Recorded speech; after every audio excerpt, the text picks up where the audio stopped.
እንትን ባለጌ እናቷን የሚሰድብ ሀገር የሚሰድብ ዘር የሚያስተምር ነው እናት ነው። ያም ስንግል ማሞ ያሳደጋት ልጅ እንደዚህ አይነት ሰው ልጅ ጉላክ ነው የሚሄደው ግሬ ወንድ ግን አስዋ ባል ነጭ ዱቄት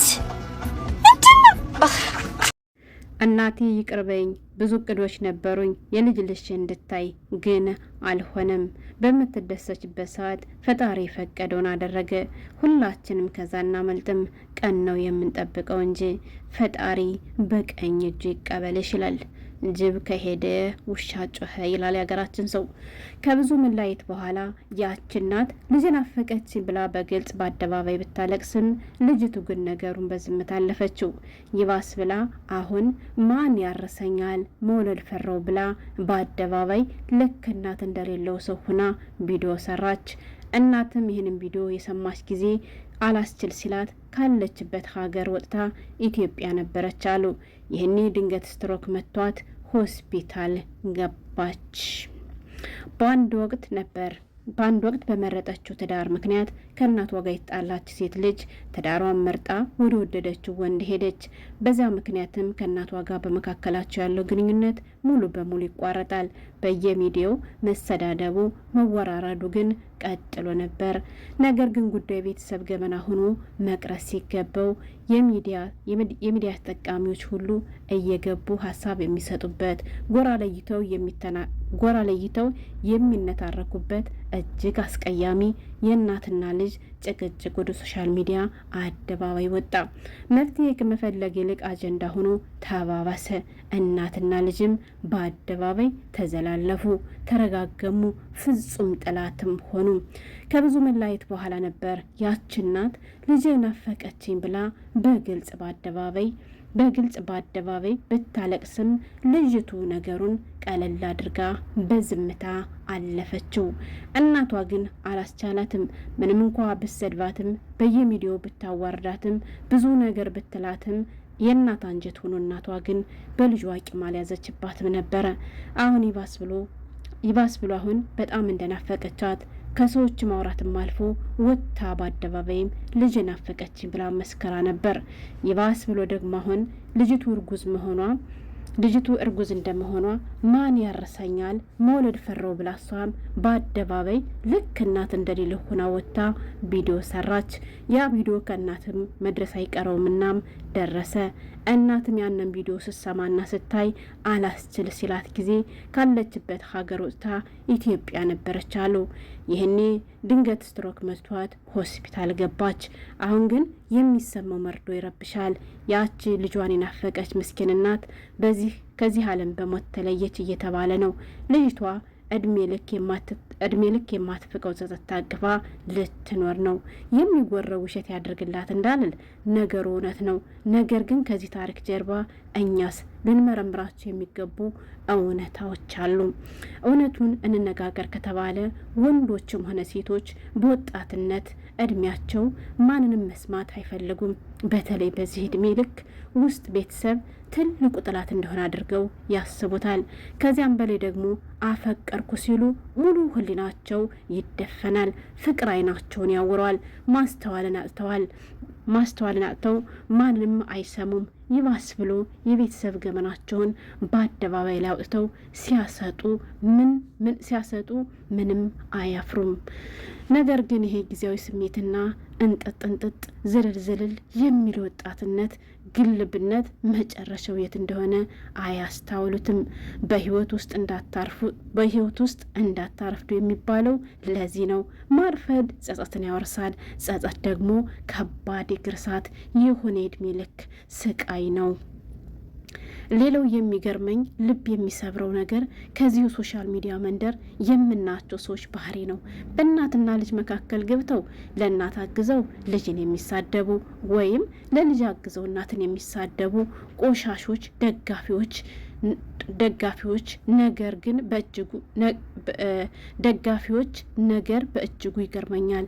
እዛ ጋ ይሰማል። በቤተሰብ መሀል ገብቶ እሳት መጫር ማንን ጠቀመ?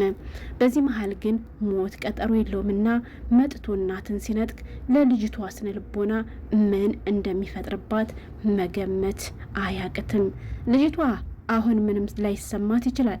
ነገር ግን አሁን እርጉዝ ነች። ነገ ስትወልድ ከወሊድ ጋር የሚመጣው ድብርት፣ የእናቷ ድንገተኛ ሞትና የባሏ በቅርብ ርቀት አለመኖር ተደማምሮ የሚዲያውም ጫጫታ ተጨምሮበት ገና ብዙ የስነ ልቦና ቀውስ እንደሚፈጥርባት መገመት አይከብድም። ማጠቃለያ የኔ ምክር ጎበዝ፣ በዚህ ዘመን መታወቅና ማወቅ የተለያዩ ነገሮች ሆኗል። በቲክቶክ ላይ መታወቅን እንጂ ነገሮችን አርቆ ማወቅን አጥተናል። በስተመጨረሻም የምንገነዘበው ግን የጊዜ ክፉ ማርፈድ ብቻ ነው። እናቶች ሲኖሩ ክብር እንድንሰጣቸው ሚዲያ ላይ ገመና መዘርገፍ ትርፉ የእድሜ ልክ ጠባሳ ነው። ይህ ታሪክ ለሁላችንም ትልቅ ማስጠንቀቂያ ይሁን። በህይወታችሁ እንዳታረፍዱ። ሰምታችኋል ሴቶችዬ ማለት ነው። ሰው ሁሉ የማይሳሳት የለም። ግን ደግሞ ተለብለን ከስተታችን ተመልሰን ማስተካከል ያለብን ነገር እናስተካክል ነው የምለው። ለወንድ ብላችሁ ወለ ቤተሰቦቻችሁን የምጠሉ እንግዲህ ትናንትም ቪዲዮ ሰርቼ ነበር በዚህ ዙሪያ። ለማንኛውም መግቢያ ላይ ቀንጨብ አድርጌ ያስደመጥኳችሁ እናቷ ስለ ልጁ የተናገረችውን ነገር ነበር። እሱም ምንድነው ያው ልጅ ሄደችበት መንገድ ትክክል አይደለም። ልጅ ገና ልጅ ናት። ለልጅ እኔ አስፈልጋታለሁ። እንዲሁም የመረጠችው ወንድ ገና አጓጉል ወንድ ነው፣ ዱርዬ ነው፣ ዘርን የሚያባላ ምናምን ነው እና እንደዚህ ላለ ወንድ ልጅ መስጠት አልፈልግም። ልጅ ሀገሯና ሕዝቧን እንድትወድ እንድታገለግል አድርጊ ነው ያሳደግኳትና ስለዚህ ብዙ ዋጋ ከፍዬባታለሁ። ያላባት ነው ያሳደግኳት። ስለዚህ ማንኛውም እናት ነች ያላባት ያሳደገቻትን እናት እንደዚህ ወደ አልሆነ ቦታ እያመራች እያየች ዝም የምትለው። ስለዚህ እኔ እኮ ልጅን ስለምፈልጋት ነው ብላ ነበር የተናገረችው ማለት ነው። እና እንግዲህ ልጅቷ ደግሞ ስለሱ ስትናገር በመሀል እየገባች ብዙ ነገር ትላት ነበር። እናቷ እንደሰማችኋት በጣም ነበር የምትሰድባት። ያው እንደአሁን ለመጣችሁ እንጂ ብዙዎቻችን እናውቃለን የነሱን ታሪክ። እና እንደሰማችኋት ልጅቷ ምን አለች መሰላችሁ? እናቲቷ ዘርን ያስተምራል ባሏ ዘረኛ ነው፣ እኔ ደግሞ ልጅ ዘረኛ እንድትሆንብኝ አልፈልግም ነበር ያለችው። እና እናቴ እንዴት የትግራይ ወንድ መርጠሽ ሄድሽ ትለኛለች? ምን አገባት? እኔስ የመረጥኩት የትግራይ ወንድ ነው፣ እሷ ባሏ ነጭ አይደለ እንዴ ብላ እንግዲህ ዱቄታ ምጭ ብላ እናቷን እያጣጣለቻት ነበር ማለት ነው። እናቲቷ ደግሞ የትግራይ ወንድ በመሆኑ ሳይሆን ለምን ዘርን ያስተምራል፣ ለምን ዘርን ይሰብካል ነበር ያለችው።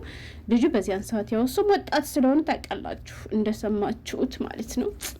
እና ለማንኛውም ሴቶችዬ ማለት ነው ወላሂ ነው የምላችሁ በቃ አይደል ለጊዜው እንኳን ድፍን ብላችሁ ውር ብላችሁ ብትሄዱም ግን በኋላ አስተውላችሁ ለመመለስ ሞክሩ። ያን ወንድ እንደሚሆናችሁ ካወቃችሁ ከሱ ወንድ ጋር ለመኖር ተስማምታችሁ እየቀጠላችሁ ካለ ቤተሰቦቻችሁና ባላችሁን እንደምንም አድርጋችሁ ለማግባባት ሞክሩ። እንግዲህ የሚያሳዝነው ነገር እንደሰማችኋት ሰሞኑን ይች ልጅ ማለት ነው ሚዲያ ላይ ወጥታ እኔ በጣም ፈርቻለሁ እንዴት እንደምወልድ እያለች ነበረ ማለት ነው። ገስት ላይ ገብታና ያንን ቪዲዮ ይች ምስኪን እናት አይታለችና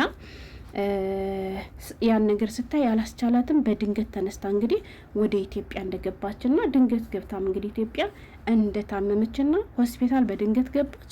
በዚሁ ምክንያት ነው የሞተች እየተባለ ነው። ብዙዎቹ እንግዲህ ለእናቲቱ ማረፍ ምክንያት ልጅቷ ነች። አቃጥላ በሷ ምክንያት ተናዳ ነው እንደዚህ የሆነችውና ለእናቲቷ መሞት ምክንያት ተጠያቂ ልጅቷ ናት እያሉ ነው። ልጅቷ ግን ምን አይነት ልጅ እንደሆነች እኔ አላውቅም። እንዳያችሁ ትናንትና የጻፈችው ጽሁፍ ራሱ አሞኛል እንጂ አለች። እናቴን አጥቻለሁ እንኳን ብላ አልጻፈችም። እሺ ስላመመኝ ከ3 ቀን በኋላ ምናምን እመለሳለሁ ነው ያለችው። መግቢያ ላይም እንግዲህ የሰማችሁት ደግሞ እናቴ ይቅርበኝ ብዙ እቅዶች ነበሩ ብሎ እሱንም የጻፈው ደግሞ ይሄ ልጅየው ነው ማለት ነው። ብቻ እኔ ልጅነት ይዟችሁ ይሁን አላውቅም። የሚያደርጉን ነገር ግን ደስ አይልም።